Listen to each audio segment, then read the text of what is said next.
Hello, everyone, and welcome to the Social Contract, a Commander podcast. I'm Mike Almond, and joining me is my co-host, Alex Lapp. Alex, what's up, man?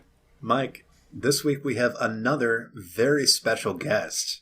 We do. I know, right? Joining us this week, you can find him doing tons of deck techs, unboxings, and lists on the JumboCommander YouTube channel. Guest host of the Command Zone, it's DJ of JumboCommander. DJ, what's up, man? Oh my gosh, thank you for having me. I'm excited to come in here and talk Magic cards. You know, I haven't been playing as much Magic as I like, and so the way to scratch that itch is to just hang out with your friends and just geek out more about Magic. Am I right? Absolutely. Alex, he called us friends. I'm so excited. It's already the right the right energy. Best friends. It's happening. Yeah. Absolutely. We had that moment in Nicaragua, so I felt like we should DJ, I thought we weren't going to talk about that. Oh, don't talk. That's right. Okay. Yeah, no, that's like 3 episodes Very from now. implicated. Got it. That Perfect. scoop. So, I mean, we're having a good time. We are, we're friends, and we're big on playing Commander. It's the game that we all enjoy. I think the big reason for that for me, and I know for Alex, is the actual politics at the table. Mm-hmm. And the ability to talk with people as a multiplayer format and make deals, table talk, doing something more than just playing the cards that are in your hand. It's a fun way to progress the game. DJ, you've made your feelings on EDH politics pretty public, but why don't you tell us right now, what do you feel about politics at the table? So I think politics oftentimes gets a bad rap because I think that we think of politicians, that makes us feel bad inside. But in actuality, politics at an EDH table is more about conversation and engaging the other people around you. And a multiplayer game is nothing. It stinks if it just happens in silence. Mm-hmm. I think that's one of the reasons why Magic Online never really had a popping EDH scene or Commander scene, because it is so difficult to engage your other players, to have the game move smoothly. And so table talk is something that makes the game better. And if you're talking about the game, you're politicking. That's a good broad definition. I think most people would restrain their definition of politics to, what did we say the other episode? We said wheeling and dealing, which is making deals, taking gambits, that kind of stuff, and then threat assessment out loud. But just saying that any meta discussion about the game is politics is a very valid, I think that's true. I think that that's a good way to look at it, and it definitely opens up the definition to have a much more wholesome conversation about it, because as you alluded to, a lot of people feel quite strongly negatively about politics. They feel that it's all about manipulating people and taking advantage of them and being a bad person. That's not true. No, not at all. Yeah. I think that there could be an angle of politics where you're like, I'm working everything for my advantage. I'm always doing something at the goals of winning the game, And so if you're always leveraging every situation to win the game, then that might leave a bad taste in people's mouth. But if you're leveraging politics for the benefit of the game, for the benefit of finishing out the game, for having fun as you're going along, well, your goals and the politics of the table might be aligned. Sure. So for example, if I were to only be nice to you guys so that you would be nice to me and maybe not attack me for 2 damage, that would technically be politicking, right? Right. I say like, your hair looks amazing today. And you're like, oh, shucks, that DJ. He is just so I'm not going to attack the person who just complimented my coif. Like that might be the shady form of politics that we're talking about, but, does the things that you say at the table, does what you play and what you point out and how you interact with everything affect the game? Yeah, it kind of does. Yeah. The way that you're actually acting, whether it's to progress a board state or to get towards a win, or just the way that you act as a human being, it reflects on everybody at the table as how they're going to interact and treat you outside of the game as well as in the game itself. So I like what you said, especially about talking about the Magic Online, to where not being able to engage in that political talk. Well, that doesn't necessarily just mean, hey, if you don't swing at me, I can do this for you later. It also just reflects as, well, I'm not interacting with any of these people, so it's a little bit harder to get a base for the actual game and the reason that we like it.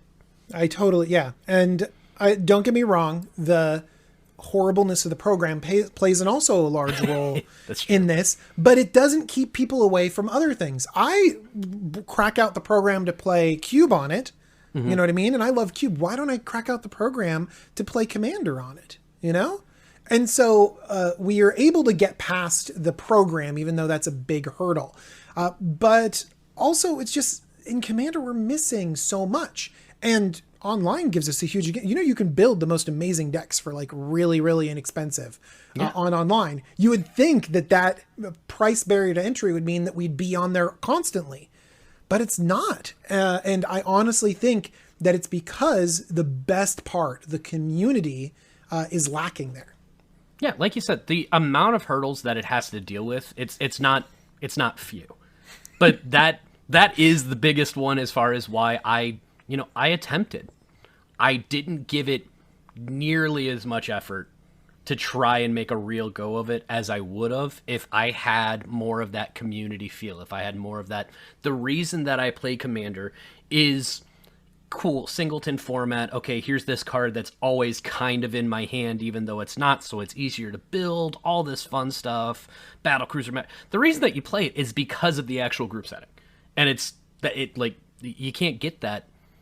You can't get that there, which is unfortunate. You hit on a very important point where you think about why you play Commander and not another format. And you mentioned the fun, the battlecruiser magic aspect, the Commander, these interesting interactions. And so all of the things that draw us is not the most competitive side. It's the look at this cool thing that I'm doing side, you know? Mm-hmm. And that is very fun-based. It's very multiplayer-based. It's very interacting with other people. And so you can have politics that are driven by that motivation. You can have politics that lets you explore the game better and doesn't necessarily get you to more wins. There are people out there that are using politics just to win more games. And that's fine. You can do that. Sure. That's another way of playing the game. But I think politics is much broader, and it can just be a good way of enjoying the game more, to progressing the game, to getting everyone playing on the same level. And I actually think that that's the best way to do it. Absolutely. If we all play for the maximum number of wins, there are going to be people that that stumble on lands, and you should crush them. You should crush them, get them out of the game, or strip mine, lock them out. You should be doing other things. But this is Commander. And so sometimes the political thing to do is to get them on your side, get them back in the game, get an ally going, and that's what I see a lot, not just in my own games, but whenever I'm playing. People should be crushing the person that's struggling, but a lot of times they give them a break. They really do. And I think you're going to you notice this in your own games too, that someone that's struggling, that's not having a good time, a lot of times they don't get swung at, they don't get trampled over. Sometimes they come back and win the game. And I think that that's part of the multiplayer aspect of it. It's like, okay, let's go after the big guy over there that's played Soul Ring on turn 1. They deserve to be attacked versus someone else. So there's a lot of different levels to politics here, and it isn't always the leverage everything towards the most I win points. Yeah, absolutely, DJ. You're making a lot of sense. And incidentally, we've talked about this idea of all playing for the collective goal of having a good and enjoyable time in a fun EDH game. And we just had a guest, Rachel Weeks. You may know her from the Command Sphere. She had this concept called Lasagna Tier, which was this philosophy of EDH where everyone's working to create this collective positive experience for all of the players in the pod, and that goal is more important than winning. And I've really resonated with that. And I agree with that. I really do. I love lasagna. I love Rachel, even though She beat me pretty horribly the other day when we were playing.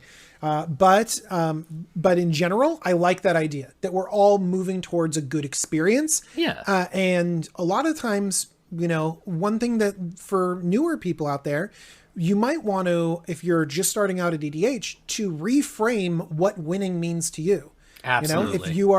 If you're going out there and saying, I want to win games, and statistically, you're only going to win about a quarter of them. So most of the time you're feeling bad leaving a commander table. And then also you might be new. So you might be winning even fewer games than that. That's a good way to feel bad and burn yourself out in an amazing game.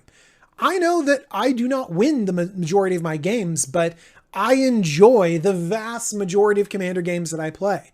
And so that's a good measurement and a good tool to being happy while you're playing something you love. It's redefining what winning means to you, redefining what success is, whether it's, the lasagna or whether it's my deck needs to do its thing. I think that that's a good way to feel positive about the game. And I think that the right path to getting there is politics, because it's a multiplayer game. Engaging with other people is awesome. And that's going to give you those feel goods when you're playing this game. Yeah. I don't know I've ever heard anybody bring a deck to the table and say, this is my Gishath deck. It's 18-5. It's something where if somebody's explaining what their deck does, it's, it likes to pop off with a bunch of tribal creatures, or I want to try and get as many lands by turn 5 as possible, or something along those lines. So the idea of this aspect of politics is strictly for trying to be more competitive. You're right. I mean, you said it at the very top. It gets a bad rap because it's literally just trying to work together, literally using the social contract to cooperate with each other for the best experience. If that is competitive, well, fine. If it's knocking down whoever's the arch enemy because they, like you said, got their turn 1 soul ring or something along those lines, well, that's okay too. But if it's just, I mean, you could go ahead and compliment Alex on his hair so he doesn't attack you, but I've shaved my head, so I'm probably going to swing at you for that one because you've offended me. No. But that's okay. No. That's okay. So getting into the actual tactics is a bad word for it. That makes it sound like it's, more mean, like it's more implied strategic just to win the game. But things that you like to do at the table, like your favorite ways to be political and include everybody. I actually want to start with you, Alex. So this kind of rolls into what we've been talking about, and I think it's a pretty good breaking point for us to talk to the rest of the episode. What do you like to do when you're talking about politics at the table? Absolutely, Mike. One aspect of politics that's very important but doesn't really get talked about is that politics is really a game of rapport. And rapport is something that isn't exclusive to the game of Commander. It's something that is involved in all interactions that we have with any other person. It's how much do you respect each other? Is there a power dynamic? Do you trust each other? Do you like each other? There's so many little things going on there, and I think that can turn off people who are more socially awkward, as many of us are. Sure. We come to this game to escape some of that nonsense. So what I'm proposing is not how to be a silver-tongued devil and just talk your way into winning every deal and negotiating every bargain. I have something a little bit in a different direction. And that's to tell stories, to be the storyteller. That's because stories are how people understand what's going on around them. It's how we relate to the world. Through table talk, through politics, you can tell the pod the story of the game that you're currently playing. And I'm not talking about in like a framing device, like once upon a time we all sat down and started playing Commander together. I'm talking about the highs, the lows, the swells in events that are occurring. What's your role in the game? Are you the hero of the story? Do you cast yourself as more of a villain or an underdog character? And this is something that is fantastic because not only do people like having their highest highs recognized, like, oh my gosh, Mike, that thing you did with Ruhan was so cool. I'm pointing that out Number one, because it was super cool. And number two... Thanks, buddy. Yeah. Number two, because that makes you feel good about your deck, and it makes you feel more involved and included in the group. I think it's very important. We talked about this in a previous episode. When someone does something cool, make sure everyone knows about it. That's part of telling the story of the game of Commander that you're doing. And when someone's being a heel and doing some spot removal, some destruction that you don't like, you can weave that into your tale as well. Like, oh my gosh, look what they just did. They just destroyed all of your stuff and you haven't even touched them yet. Like, this is the kind of thing that allows you to, you say weave a narrative, but that almost sounds manipulative. It's almost like you're recontextualizing the situation to help everyone get an even better understanding of what's going on. And having that narrative, having someone describe the interesting things that are happening, having someone relate the experience of the game to the stories that you're going to tell your friends later. Well, you can tell those stories to your friends right now as it's happening. You can be the hype man for your own pod. And I think that even without having, all the right words and just being so good at talking to people and getting them to do what you want, more than that, you're creating a much more open and honest sensation. And I think that may appeal to people who look at politics and say, oh, well, that's all just about manipulating people. Yes, a little bit, but also it's about making sure that everyone's on the same page of this story, Mike. I like that. What do you think, DJ?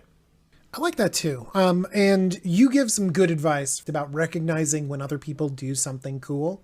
That's a good way to build the quality of your game, to make it to make the good parts of the game stick out, because there's a lot of ups and downs, like you said, in the game of Commander. And so pointing it out and making sure that those highs go recognized is a really good way to make sure that people are enjoying it. I do have a question though. You mentioned the idea that we all, might not be this amazing storyteller. Is there something, can we distill this down to something really simple? So that at everyone's next Commander game, they can do this one thing or these two things and sort of work their way up to this storyteller goal that they're all going towards? Absolutely. You asking that is great because I just gave some very rambly advice. But I think the best way to tell a story is to say out loud what you're feeling, to be the character when you see something cool, as you were just saying. Of course, you thought to yourself, that's cool. That's how you notice that it's cool. But not everybody else may have noticed that. And even if they did notice it, they may not have appreciated it. So you saying that was cool out loud is one of the first steps to being that storyteller. You are narrating the game by narrating your own feelings, your own internal monologue. When someone does something cool, let everyone know. When someone does something that's really mean and just destructive and rude and all the stuff that you don't want to happen to your board, you can say, oh, well, I hate that. And this not only is part of telling that story, but it also opens up that dialogue at the table. Just like we were saying at the beginning, who wants a dead, quiet Commander table? You always want to have some banter going on. And what better to talk about than the game that you're currently playing? See, I like what you said as far as like narrating what's going on. And that can be saying exactly what you're feeling at the moment. It can be just you also saying, wow, they're playing this. Mm-hmm. And literally just repeating what's actually happening at the table. And then being someone who's in the position of, okay, so if that's the next step of this story, what would be really cool to happen next? Would it be somebody else coming in with this, oh, well, you've got that, well, I have this, and trying to top it? Would it be blowing that, person's board out because they got too scary? Like, what's the cool next event? And I think that, again, it's a game of stories, and that's a really cool way of building on top of it. So I like that advice a lot, Alex. That's really good. Thank you. One sinister way of approaching this, by the way, is that I like your idea of saying how you feel. Very rarely are we going out there and saying like, oh, that made me feel bad. Or, oh, this is how I feel about this situation. A lot of times it's a lot more concrete. It's what's on the board in front of us or what's on the board across from us. Adding emotion definitely adds some storytelling to it. So I agree with you completely. But also adding emotion to it might make you politically less attractive to do bad things to. Yeah. If you are just like, that was calculated, you have removed my creature. The emotional cost of removing that creature is nothing, But if you were like, My beloved Sarah Angel, I had plans for you. Sarah. No, like that actually adds a political level of to the game where people might not want to mess with your stuff. They might also be so invested in the story they want to see you succeed. Right. I like that. That's a really cool way of looking at it. DJ, what do you have for us this week? What do you like to do at the table politically? Well, my favorite thing to do politically is to give people things. Now, I know that is not a traditionally good way of winning a game, to give your opponents resources. Oh, buddy, you're on the right podcast. You are in the perfect place. But here's the thing. To everyone out there, if a resource is never aimed at you, then it only benefits you. So if I were to give my opponent a creature, a 2/2 creature, and I could guarantee that it never attacked me, well, then that 2/2 creature did work for me because it's attacking my other opponents. It's kind of like, the friend of my enemy is the enemy of my friend is my friend, whatever. One of those phrases. Enemy of my enemy. Thank you. Because that bear, can deal some damage, can trade away with another opponent's creatures. And so I can leverage other people to do my bidding by giving them things. And I like that. And by the way, it works out for both players. It's not like I'm manipulating you. I'm literally giving you something. And if you don't want to take my gift, that's fine. Someone else will. And if someone else will hopefully take that gift and be less likely to use it against me, but also just really leverage it against the rest of the table. Also, if I'm like giving you gifts, like even though we might make a deal, let's say, let me mention a card, Dawnbreak Reclaimer. 4 white for a 5/5 flying angel. Got some cheers for Dawnbreak we know Reclaimer. Dawnbreak. Very Absolutely. few people out there know Dawnbreak Reclaimer. But anyways, 4 white for a 5/5 flying angel. At the beginning of your end step, choose a creature card in an opponent's graveyard. Then that player chooses a creature card in your graveyard. Then you, the owner of Dawnbreak Reclaimer, have the choice to return those cards to the battlefield under their owner's control.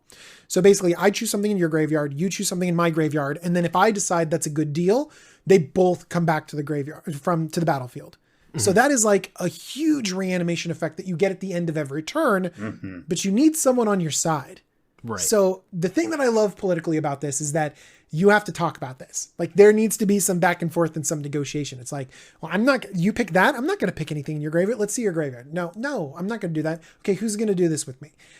So you really get some back and forth, some wheeling and dealing, but in a good natured way, because you're working towards a goal of getting your big old creatures back on the battlefield. And then you get a creature back. Your opponent gets a creature back, but you know that creature won't go at you. It won't affect you.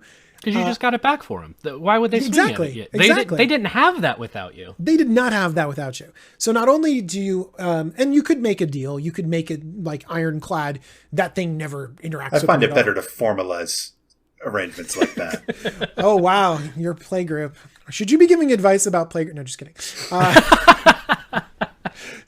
But also because you just made that deal with them, they're less likely to Swords to Plowshare your Dawnbreak Reclaimer, or in fact do anything bad to you because you guys are buds now. And so this one silly little angel is still a 5/5 flyer, got you back a creature, got another creature that's only aimed at your opponents, and you made a friend out of the deal. I mean, can you think of more value? The only way that it actually improves is, okay, if somebody else isn't a part of that deal and they don't like what's going on, so they path your Reclaimer, well, now not only did they target your creature, but the person that you were going to be friends with and help out, they targeted their creature without realizing it. Yeah. We could have all been on the same... Did you see what he did to us? Oh, no. I love that. And that's a really good example of it, too. Yeah, and there's a lot of different cards out there. If you're thinking that this is the only card that simulates this, there's a ton of different ones. We've been given a lot of very similar effects, like with the Tempting Offer. I like Sylvan Offering also. It's X and a green. Choose an opponent. You and that player each get X an XX green tree folk token onto the battlefield. Choose an opponent. You and that player each put X 1/1 green elf creature tokens onto the battlefield. This gets a crazy amount of bodies onto the battlefield. Like, this is game-ending numbers of bodies onto the battlefield. Yeah, absolutely. And this is a way to stabilize against another player. And this is a way to stabilize that you wouldn't have otherwise. Sometimes when you're going after the person that's clearly in the lead, you need effects like this. You need 3-for-1s or 4-for-1s, for your team, against the arch enemy. Absolutely. I like what you said, DJ, and this is something we've also talked about before, and that's this idea of group hug value. It's so high, but it's not in the way that people would normally think of value. When people think of value, they'll think of net value or expected value. Like, okay, if I draw myself a card, that's one card for me. If I draw the whole table a card, that's minus cards for me. Like, I came out negative. But from our position and from your position, that's drawing everyone a card is a card that drew the table 4 cards. And that's 4 times the value. I definitely agree with you with that, but one thing that I dislike about those group hug everyone effects is that I would prefer to hug one person, because then you are going out of your way, singling out that person and being like, I am hugging you. Not him over there. He's bad. We're friends. We're not Not hugging her that. across the table. She is evil with that soul ring. So I like the idea of hugging an individual and giving one person that resource, because it lets you choose them, and then it also lets you make sure that that resource gets directed against someone else. For sure. There's a time and place for both of those different kinds of effects. All I heard that entire conversation was, giving resources to a player is fun, and Feldegriff is still the best commander in the format. Just the best guest on our podcast right now. This is fantastic. He's speaking our language.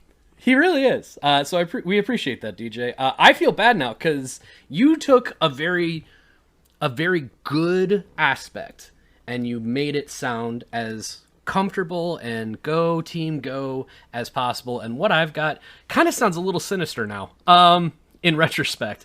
So I like getting credit from the table, from players, for doing something that I was planning on doing anyway. So there are times where it's just a little aside, and maybe I've got my commander out and my commander likes to swing, but I don't have a really good attack right now. Or I'm not in a situation where I can really do as much as I want to. I can't make my deck do the thing I want to do. So instead of saying I don't have a really good attack right now, sometimes what I like to do is I like to look at a player who's got their commander on the table, and normally they'd trade off if I attacked, and say, well, you just got your commander out, so I'm not going to attack you. So I guess I'll just pass. Oh, that's even more devious. I'm doing the thing I was going to do anyway, but I'm getting a little bit of, hey, I'm acknowledging the situation. This wouldn't help you, so I'm not going to do it. That's a fine line to walk, Mike. I like the first half of that. I like getting credit for things that you were going to do anyway, like, oh my gosh, we need somebody to really path that Ruhan, otherwise Mike's going to pop off.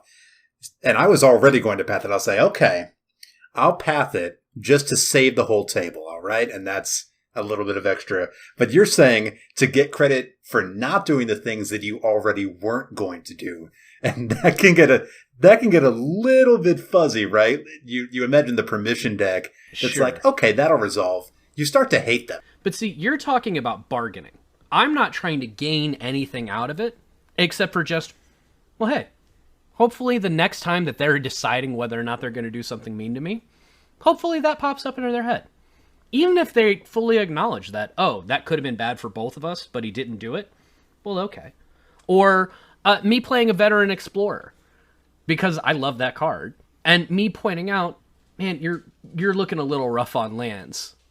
Hopefully this is able to help you out. So hopefully we can trade and get you some lands. If I'm planning on doing it anyway, me just announcing it, narrating that it's happening, I have no problem at the same time. And this is, like you said, part of the fine line. If I say something like that and then somebody else calls me out and says, well, yeah, you were going to do that anyway, I'm okay with getting a little bit of a, well, yeah, probably.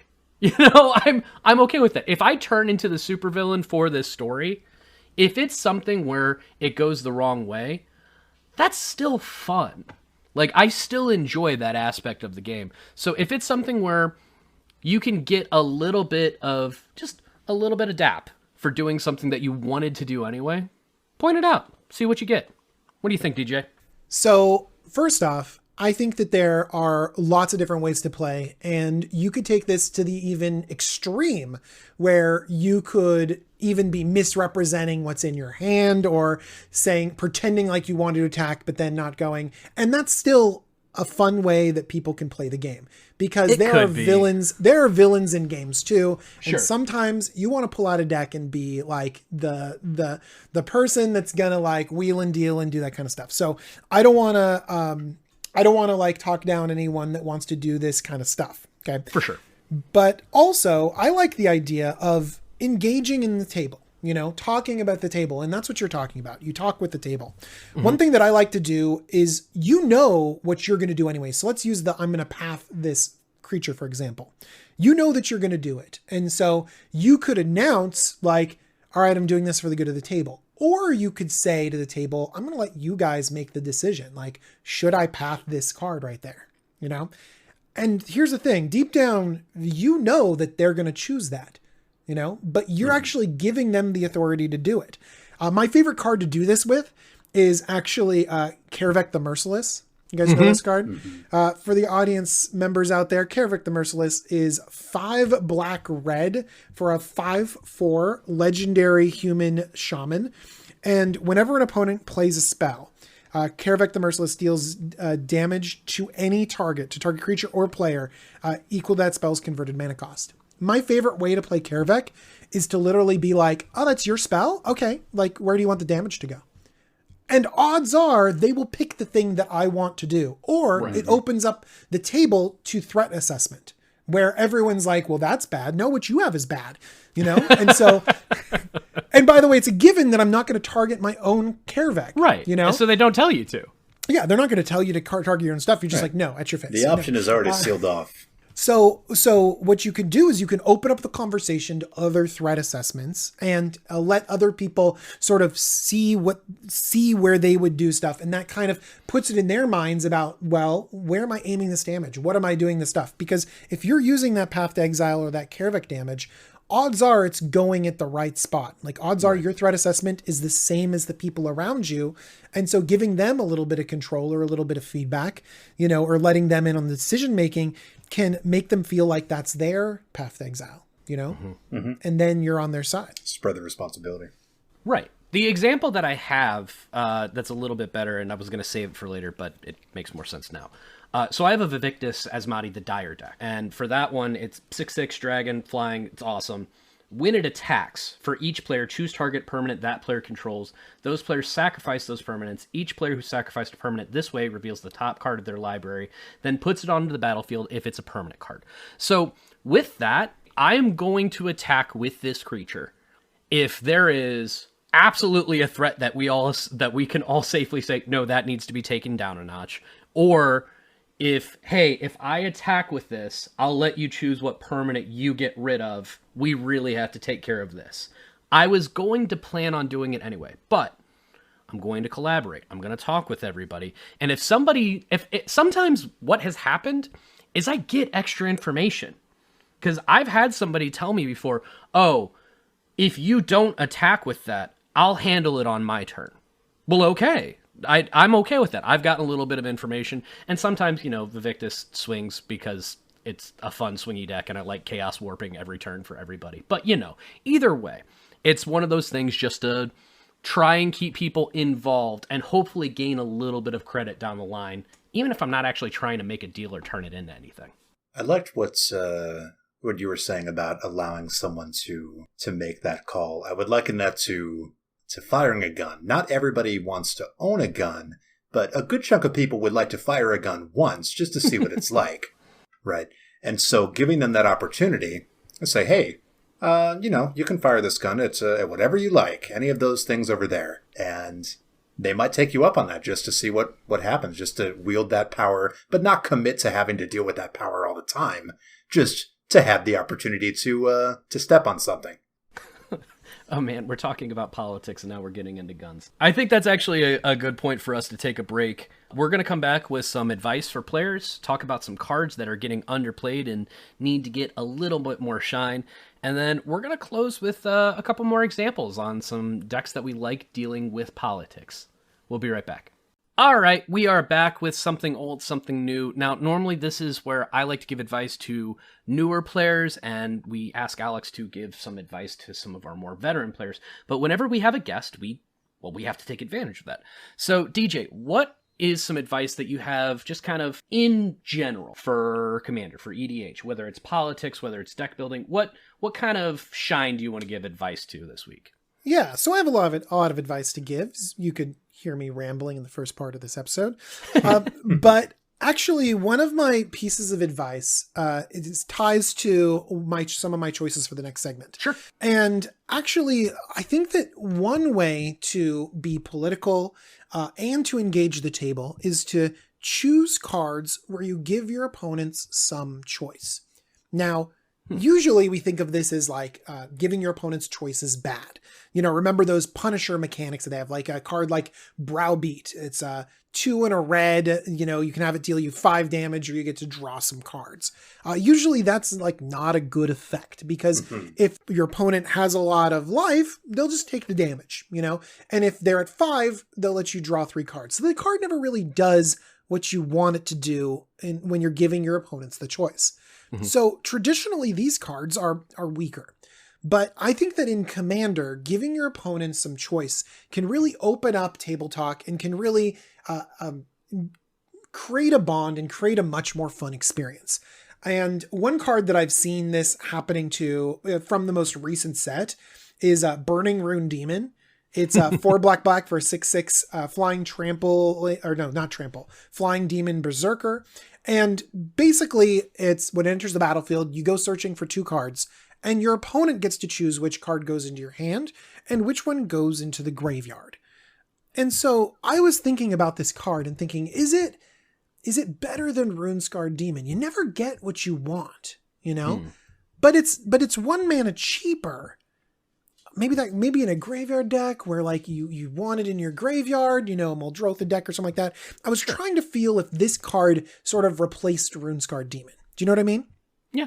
And I think that even though it might not do exactly what you want it to, I think I like the card more because it has that hoop that you jump through of interacting with your opponent, of being a tutor that's not the same kind of tutor. Because usually tutors, like, people look down on them a little bit. People are like, oh, it's kind of a tutor. You know, they're like, oh, you know, you're going against the spirit of the game of it being singleton. Some people. But there are tutors out there that interact with your opponents and it becomes really fun. I mean, this has me thinking of, like, remember Scheming Symmetry? Oh, of course. The 1 mana vampiric tutor, but your opponent gets to put something on the top of their library too, you know? And remember Witchclaw Talisman, the artifact where you can tutor, but then it goes to an opponent and then they get to tutor and then you get it back again. So I think that sometimes when you're dealing with these effects that are kind of a little bit feel bad, you know, a little bit of like maybe your playgroup isn't there, the power level of your playgroup isn't there yet. Letting your opponents in on it, giving them some tutoring, letting them have some choice, ends up softening the blow and also makes it a little bit more fun. There's one other card that illustrates this idea, and that's Arcane Denial. One of my favorite counter spells. Arcane Denial is 1 and a blue for an instant, counter target spell. Its controller may draw up to 2 cards. Don't know why you'd draw 1 or none, but okay. At the beginning of your next upkeep. And then you draw a card at the beginning of the next upkeep, next turn's upkeep too. So it's a counter spell. And what happens that usually this is a big feel bad moment for your opponent, but they actually get 2 cards out of it. So they end up being up a card. That's pretty good. And then actually you end up card neutral. So if you're talking about like the whole table, you know, you don't remain down a card from the other two players that aren't in this exchange, because you've replaced your Arcane Denial with another card. Your opponent actually ends up a card, but you answered their big old threat that you don't like. So politically, you end up on sort of a same, table as everyone else, with your opponent just up a card. So actually, in terms of just value, it's pretty good. But also, it kind of lessens that blow. It doesn't create that enemy. And so I think that that's one piece of advice that I can give you, is to play with cards that don't make enemies, and play with cards that interact with your opponents really well, that bring them into the game, that bring them into your deck, that bring them into the table, so that you're all interacting with one another. And I think that even though it might not have the highest, win rate, because Arcane Denial, I don't know if it's better than just plain old Counterspell. This Burning Rune Demon, it's certainly, I don't know if it's as good as Runescarred Demon, and I'm sure that Wishclaw Talisman is not as good as Demonic Tutor, but sometimes it's good to play with those cards, because this is a multiplayer format, and this is a game where interacting with other people makes it more fun. And you started with it at the very beginning. You said specifically, you have to define what winning is when you're sitting down. Like, if it's just winning the actual game outright, well, you've got about a 25% chance of that happening, give or take a couple percent, depending on what you're playing, etc. So I like that a lot. What do you think, Alex? I think that's great advice. DJ, I have one more tutor card to add to your list of feel-good tutors, and that's Guided Passage. That Guided Passage is great. And that was the next card. That was one of the cards that was... It's not technically as underplayed as what you were talking about, but it's very close to that margin. Right. Yeah. Let me go ahead and read Guided Passage. Yeah, please. Because you took the wind out of my sails, so now I get to read it out loud. Shit. I'm teasing. It just shows how classy you are. 1 red-green for a sorcery. Reveal the card. Basically, you get to reveal your whole deck, which, by the way, is an amazing experience altogether. It's always fun. Because you've put a lot of work into your deck. You and get so to just show off. flipping it over and saying, go, look Take a through look. This masterpiece. And they get to give you a land, a creature, and a non-land, non-creature. So this is a 3-mana draw 3. And you're getting your 3 worst cards. But how bad is that in Commander? How bad is your worst 3 cards? Not that bad. Correct, yeah. And that's just if they're using all of there's no political wheeling and dealing at all. Right. You're not giving this to your friend, You're not giving this to someone to find the removal spell you need, or the board wipe the table needs. This could be the tutor that everyone needs for several cards. Mm-hmm. Or it could just be a very efficient draw spell. Mm-hmm. 100%. We've talked about that card. It's a great card. I'm really happy that But the play experience of it is so fun. That's actually what I'm getting at. And I think that's so close to why why you mentioned it right now, is because the way the card plays is fun. Everyone's going over there looking at your deck. They're like going through and pulling out different cards and saying, that one. Yeah, give him that one. Give him that one, and say, of course you want to give him that one. I'm giving the removal spell because your creature that's getting removed. Yeah. And it just becomes a fun experience. And so circling back to the other cards, if you take effects you want tutoring, you want counter spells, and you make them a little bit more fun, then I think that you can get that experience that you want out of Commander. Yeah, that's just phenomenal advice. Couldn't have put it better myself. How to lose the least amount of power, but also lose the most amount of feels bad. I like that a lot. Yeah, absolutely. Well, I mean, we brought up some pretty cool cards there, so I'm really happy that we're leading into it. We're going to our can I see that? Now, this is a segment where we each bring up a card that is severely underplayed by EDH Rec deck list numbers. Typically, we're looking for less than 1,000 decks, something along those lines. So we're going to be talking about some cards that are really underplayed. So with that, if you want to grab any of these cards, or literally anything that we've talked about whatsoever, you can actually help us out in the process. So we've partnered with TCGplayer.com. So if you're looking for any singles, sealed product, deck boxes, sleeves, playmats, really anything you want to spice your game experience with, go to bit.ly/EDH social or click the link in our show notes. You don't pay anything extra, and you'll really help us out by buying all the things that you were going to anyway. So, Alex, why don't you go ahead and start us off with a card our listeners may be interested in picking up? Yeah, you got it, Mike. My card is Centaur Omen Reader. Yeah. For 3 and a green, it's a 3/3 snow creature Centaur Shaman. And it has the ability, as long as Centaur Omen Reader is tapped, creature spells you cast cost 2 less to cast. And we just had, in Kaldheim, a set with a ton of snow. Yep. Everyone's going to be putting some various snow effects in their decks. Everyone's going to be picking up those snow basics for that little extra edge in their mana base. And this is one that's from Future Sight that may have fallen off the radar as far as snow for those who may be concerned. This is a discount effect, and we know that discount effects are like ramp but better because they can be applied multiple times in a turn, which is great. And it's not trivial, right, to tap down Centaur Omen Reader, but it's not like you can't do it. The easiest way is to attack with it, right? And you may be able to get that deal. Hey, I'm going to swing in for 3. You can jump block it, you can take it.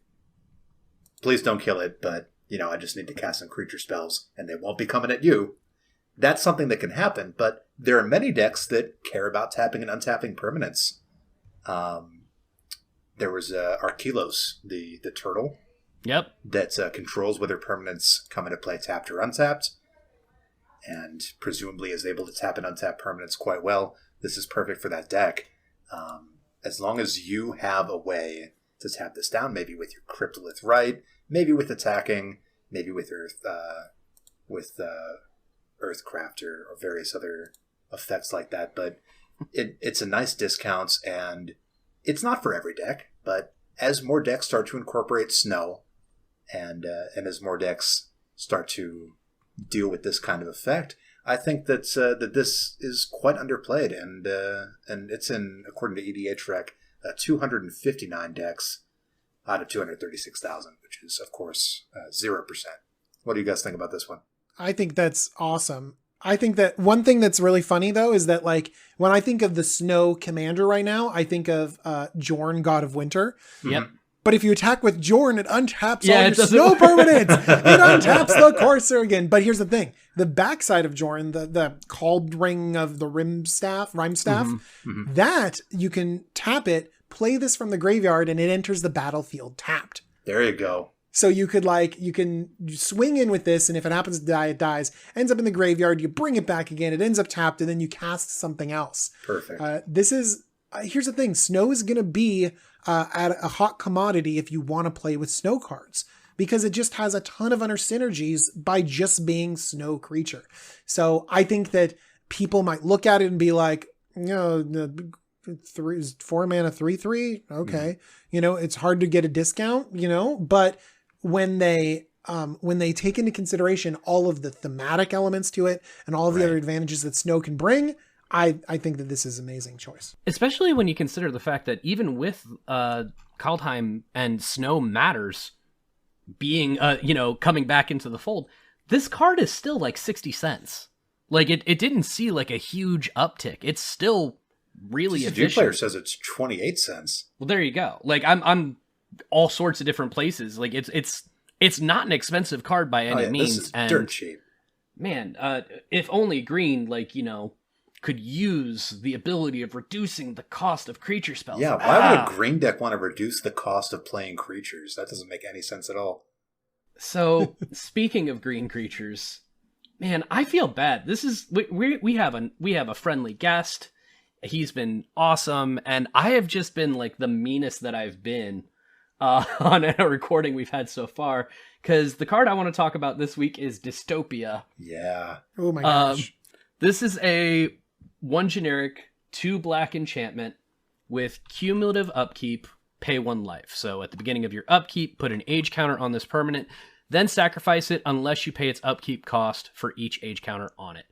It says at the beginning of each player's upkeep, that player sacrifices a white or green permanent. That's the end of the card. So here's the thing. I like this deck in a setting where people are dealing with a lot of indestructible. I like it in a setting where you're really trying to target one or two things, or you're playing, Orzhov, or you're playing Golgari, so you want to put some of your own permanents into the graveyard. The reason that I picked this card specifically, though, is because it can be political with the simple fact that it can be something you get rid of on your turn. With it being cumulative upkeep, it's not something that you can't ever get rid of.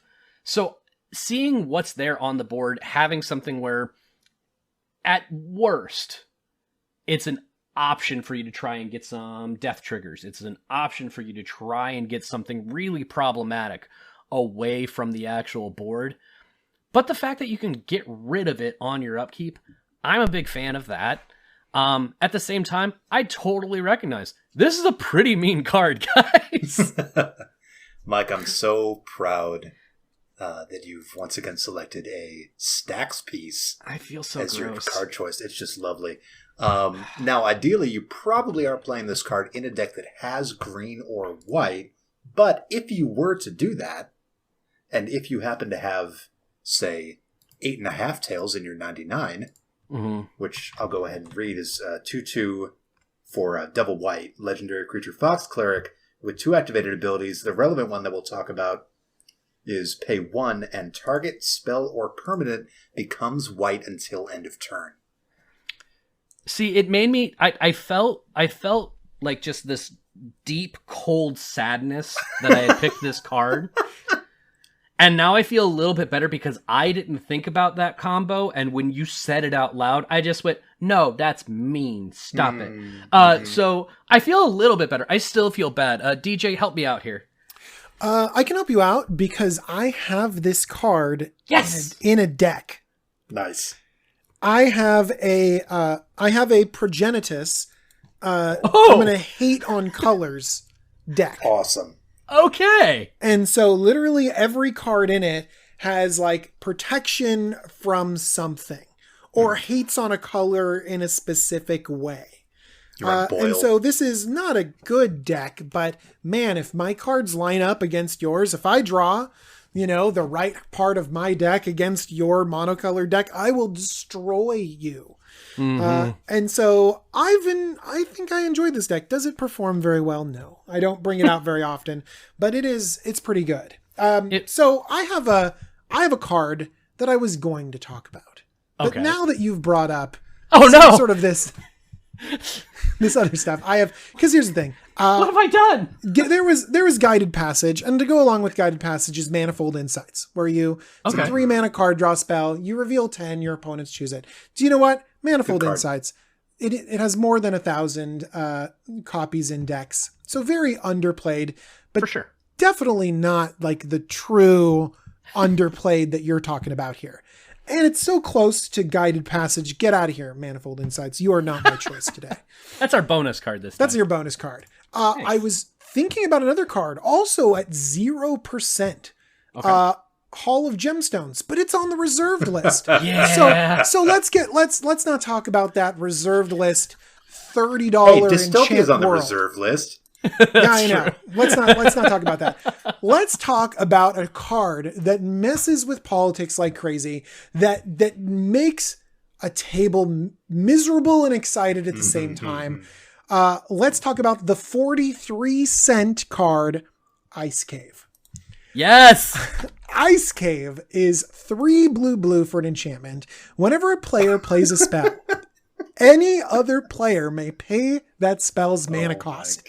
If that player does, counter that spell. We so this that card. just Mike featured that card, didn't you, Mike? I did. This makes me very happy. I've picked this card and I want to hear you talk about it. You picked this card too? We want to hear it. Let's hear it. It's a majestic card, so I'm not surprised. DJ, I love this card so much, and you've made him so validated happy. so much of what I'm trying to do with this. No, that's a great card. Go for it, man.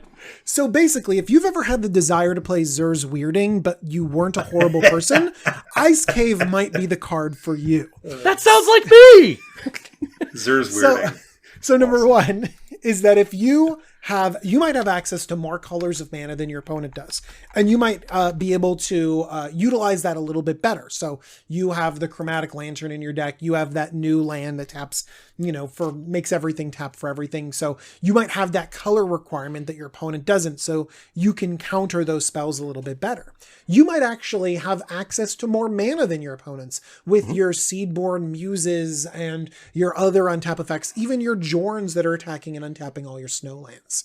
And then also, this kind of opens up everyone to holding up those counter spells, which is basically kind of, it brings the game to a little bit of a standstill where everyone is kind of being like, wait, you have open mana? And they're like looking at they're just like looking at their hand and they're like, can you counter this spell right here? And stuff like that. Okay. I don't know, can I? The other thing that it does is that it moves the table towards bigger and splashier plays. Because if I drop a 9-drop, odds are you're not going to be able to counter it with Ice Cave, But if I throw a Soul Ring down, everyone's going to be like, pay 1, counter that Soul Ring. You know what I mean? Like, so a lot of the more efficient, tightly tuned decks will just get swallowed up by slower, methodical, big mana decks. And that's the play style that I like. Punish those like really efficient, expensive, curving out decks and just play some battle cruiser magic. And this is also a catch-up mechanic where everyone can hold up mana, can counter, can answer that one other player. And so this is political. It's fun. It's a crazy interesting effect that we would never see ever again. That has all these weird restrictions on it. But the fact that it's in 204 decks out of over 200,000 decks, 204 people are running it. And that means it's at 0%. I'm 2 of them. You're 2 of them and I'm one of them too. See, the odds of you guys playing against this card is so low. We have a higher percentage of the amount of people that play this card in their deck than the amount of cards that exist in all decks for Ice Cave. Holy cow. Wow. Also thematic with Jorn, God of Winter. It's an Ice Cave, so there you go. Yeah, for sure. Now, all right, tell me what you guys think. How close was my evaluation for where you guys were? I mean, thrilled. Perfect.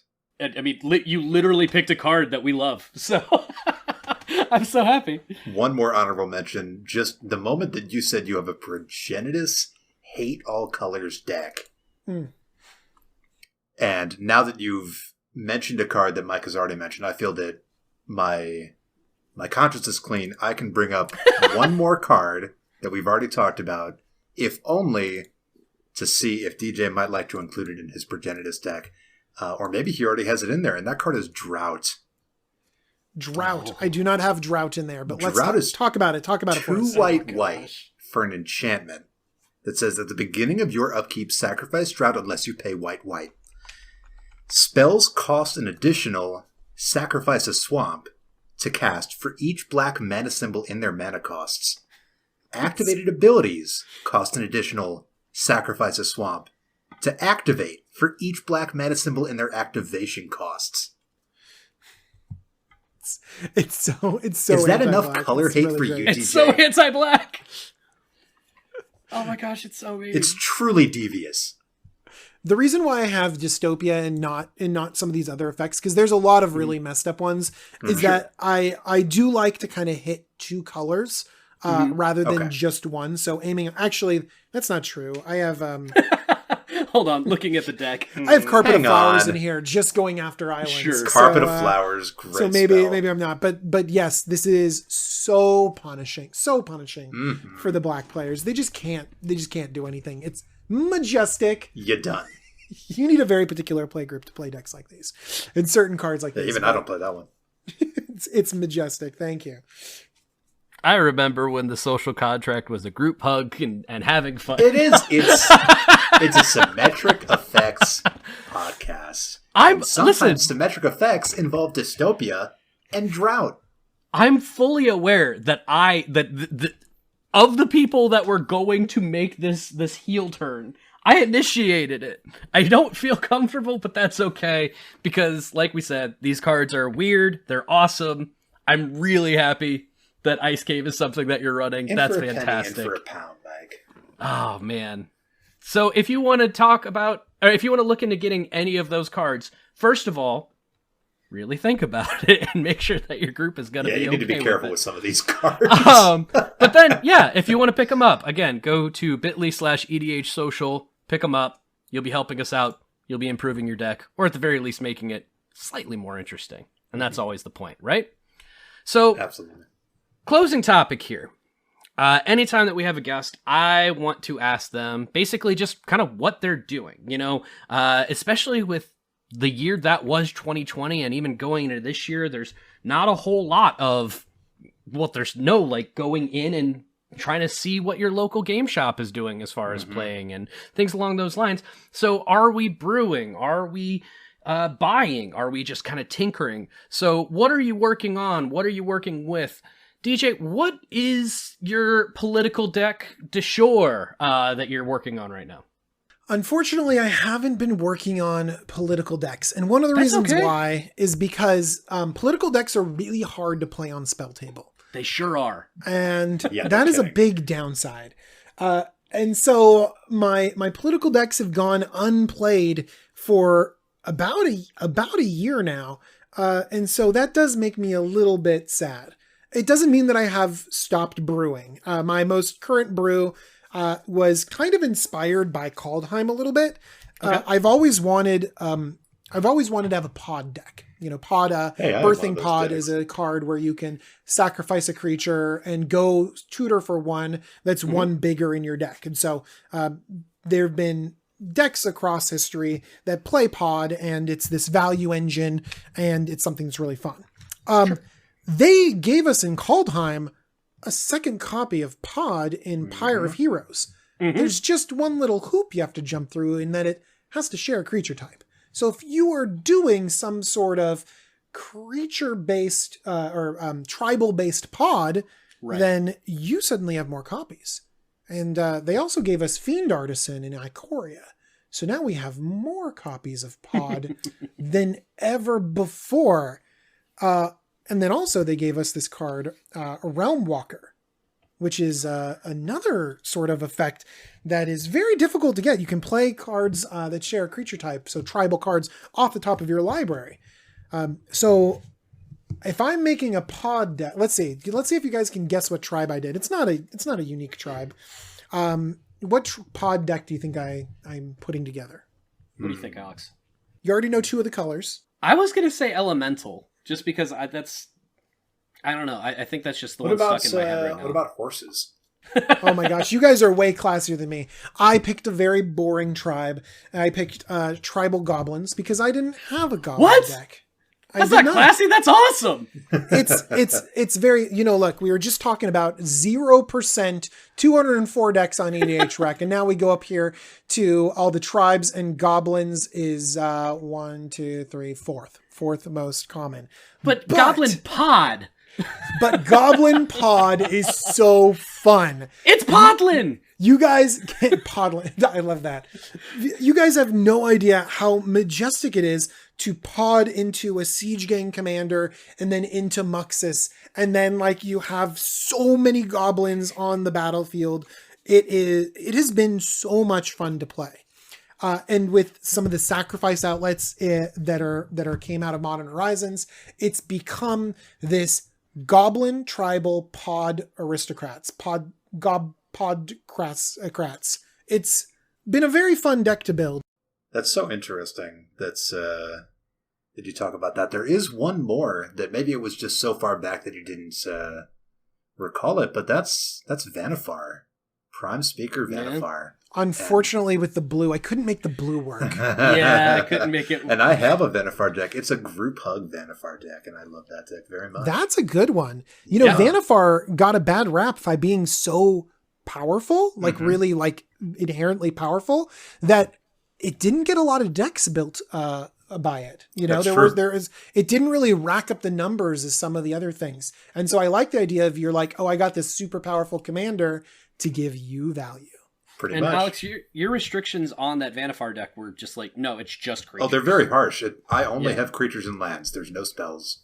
Yeah. Yeah. And I understand, and I even complained about this in a previous episode, where there's a certain amount of eyebrows raised when somebody sits down with a certain kind of commander and says, oh, don't worry, it's not that kind of commander. It's okay. I've seen the Vanifar deck. It is the nicest Vanifar you'll ever It's meet. pretty cool. It's pretty chill. Very cool. And then the other thing that I've been working on, which is completely silly to be doing when I'm not playing or having friends over, is I'm recreating the Build the Dream Cube. So I am buying cards for that. So I'm also a big cube fan as well. And so I have several of them. And so I've been putting together the Dream Cube, because it feels like if Commander was a cube, it would be that one. And so I've been putting that one together too, and that makes me happy.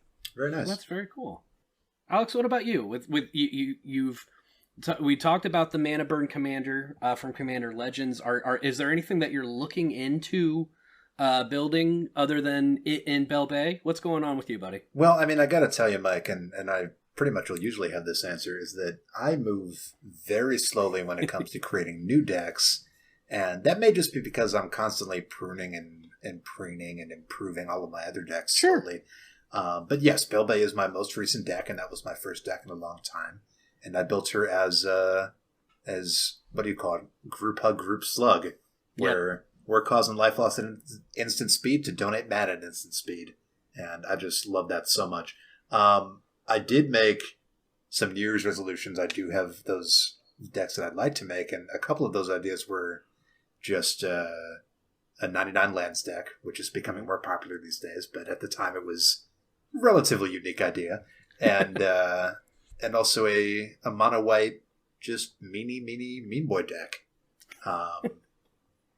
But honestly, probably not going to make either of those decks until I see a commander that jumps out at me and really speaks to me like Bell Bay did. And that just doesn't come along very often. I'm very picky. That's reasonable. One thing that's disappointing, I've looked at those really heavy land count decks, is that for such a niche sort of fun deck, it's so much money to get all of those, just the best, most interesting lands, and put them all together and like have them all do something. It just ends up being like a really expensive deck. And you're like, oh man, like, am I taking lands out of this commander deck over here? Like to devote to this goofy strategy? A pretty simple solution to that. Just don't buy what you can't afford. And Sharpies are your friend. Proxies are your biggest friend. Don't buy what you can't afford, and when you are buying what you can afford, use bit.ly/EDH. Sorry, I couldn't help it. Nice plug. So, yeah, I mean, we've talked about this. You'll be proud of me. I've whittled down a couple of decks. I have deconstructed a couple. Really? I have. I'm at 17 now, instead of a 20 and a half. Yeah, for reference, I have 7 decks. Yeah, I'm working on it. So I feel kind of the same way that you do, DJ. I've got a political deck, which was my, I affectionately call it, Rita Repulsa and the White Ranger, because it's Jessica and Arden. You and Rita Repulsa. The card is literally a lady with horns as the helmet, standing up, looking menacing, and her 0 ability is make a monster grow when it hits somebody. Well, now you have to get that altered. You know you have to. Well, I'm fine with that. I'm gonna have to talk to Mabel at Fox Off Art about that and see what we can do. But the problem is that that's not a deck where I don't want to swing out with that deck. I don't want to be the actual attacking player. That's the one where I want to give a whole bunch of equipments and a whole bunch of auras to somebody else and incentivize them to attack somebody else like you said earlier, get them to do my dirty work for me. That's kind of what I'm aiming for. And man, that is not something that you can pull off on Spell Table so easily, because it's one thing for me to have proxies for the cards that I'm planning on copying and moving around. It is another thing entirely for me to say, hey, I'm going to give you a Sword of Feast and Famine and a Sword of the Animist, and you're going to get a Assault Suit, and all this stuff is going to go on to your creature. Go ahead. Mm-hmm. It's a little rough, but man, I can't wait to have an opportunity to play that in a more regular basis. So it sounds like all we have to do is stop the pandemic and have enough money to buy as many Magic cards as we want. Easy. Okay. Are you on that? All right, so you'll stop the pandemic and I'll go buy all the Magic cards. No. Wait, does that mean I have to make the money for it? Yeah, all right. So, Mike, you'll find me the money to buy all those Magic cards, and DJ, you get to work on stopping this pandemic thing. I don't know how I ended up with this side of the deal, but yeah. I mean, you know what they say? Usually the one who suggests the plan is the one that ends up with the worst part of the plan. Sure. All right. Well, everybody join us next week and we'll tell you if we've got any progress on making all of the money and stopping the pandemic. Yeah, DJ, we're going to hold you to that task there. Yeah, give us a little bit of time on that, everybody. Thank you so much for listening, everyone. DJ, thank you so much for joining us today. Where can people find you? You can find me all over the place. Yes, we can. Yeah, you can follow me on Twitter at JumboCommander. Sometimes I post things when I'm feeling. No, I don't love social media, but sure. But you guys are awesome. Like people that listen and interact and stuff like that. So every so often I like to put something on there. But I put out videos all the time. So you can look those up on YouTube. Just search JumboCommander. You can find my YouTube channel. The most recent video I opened up boxes of Kaldheim collector's boosters and see what happened there. Did I lose a bunch of money? Probably.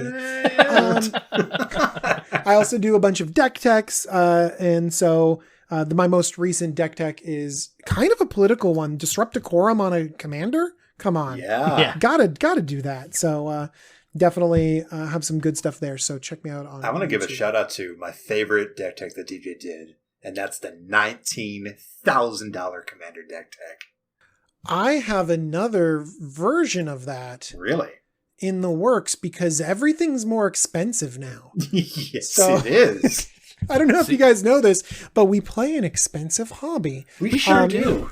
So I'm thinking about, the reason why I could do that is that I had a fan that was selling their collection. And so, we were like, all right, before I ship this, collection overseas, let's play with it a little bit.